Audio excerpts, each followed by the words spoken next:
ในดินแดนลึกลับซึ่งถูกปกคลุมด้วยป่าเขียวและแม่น้ำที่ใสสะอาดมีตำนานหนึ่งที่ถูกเล่าขานมาหลายร้อยปีเกี่ยวกับพญานาคสิ่งที่มีชีวิตที่เป็นกิ่งมนุษย์กิ่งงูที่อาศัยอยู่ในลำน้ำและถ้ำลึกคนในหมู่บ้านน้อยๆที่อยู่ใกล้เคียงมักจะได้ยินเรื่องเล่าวของพญานาคที่ตกหลุมหักกับมนุษย์ ณหมู่บ้านที่เชื่อว่าบ้านน้อยในป่าใหญ่มีหญิงสาวงามนามว่านำฟ้านางเป็นสาวชาวสวนที่เฮ็ดเวียกทุกวันวันหนึ่งขณะที่นางเดินผ่านป่าลึกไปเก็บหมากใหม่นางได้ยินเสียงห้องเพลงที่แสนไพเราะมันเป็นเสียงของนาคาพญานาคหนุ่มที่มีหูปหางงดงาม ดวงตาสีเขียวสดใสและผิวหนังสีขาวนวลน้ำฟ้าหลงไหลในเสียงเพลงของนาคาและทั้งสองไหลเริ่มสนทนากันทุกครั้งที่น้ำฟ้ามาเก็บหมากใหม่นางจะไหลพบกับนาคาและไหลโอล่มเรื่องเล่าวต่างๆความหูซึกของทั้งคู่เริ่มเปลี่ยนแปลงจากเพื่อนสนิทเป็นความหัก ที่ลึกซึ้ง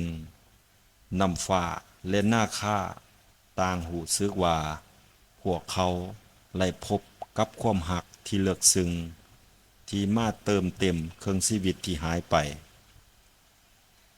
ถึงแม้ความหักของทั้งสองจะเบ่งบานแต่ก็มีอุปสรรคใหญ่ที่ขวางกันระหว่างมนุษย์กับพญานาคที่บ่สามารถอยู่ร่วมกันได้นอกจากนั้น ยังมีชาวบ้านที่บ่เห็นดีนำกับความสัมพันธ์ครั้งนี้ พวกเขาเชื่อว่าพญานาคเป็นอันตรายและควรถูกกำจัดนาคาตัดสินใจว่าหากเขาบ่สามารถอยู่ร่วมกับนำฟ้าได้เขาจะต้องเฮ็ดสิ่งที่ดีที่สุดสำหรับนางเขาเสียสละความหักของตัวเองและหายไปในถ้ำลึก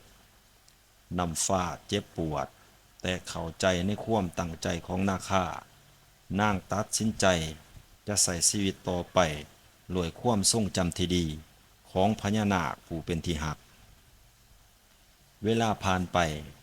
หลายคนในหมู่บ้านยังคงเล่าขานเรื่องเล่าวของนำฟ้าและนาคาเป็นตำนานแห่งความหักที่บ่มีวันสิ้นสุดบางคนเชื่อว่าในคืนเดือนเพ็ญ จะได้ยินเสียงเพลงไพเราะลอยมาจากป่าซึ่งเป็นเสียงของนาคาที่ห้องเพลงให้กับคนหักที่จากไปถึงจะบ่มีไผได้เห็นนาคาอีกต่อไปแต่ความหักที่จริงใจและเสียสละของน้ำฟ้าและนาคายังคงเป็นแห้งบันดาลใจให้กับทุกคนที่ได้ฟังเรื่องเล่าวนี้พวกเขาเชื่อว่าความหักที่แท้จริงนั้น สามารถข้ามพาทุกอุปสรรคและยังคงอยู่ในหัวใจของผู้คนตลอดไป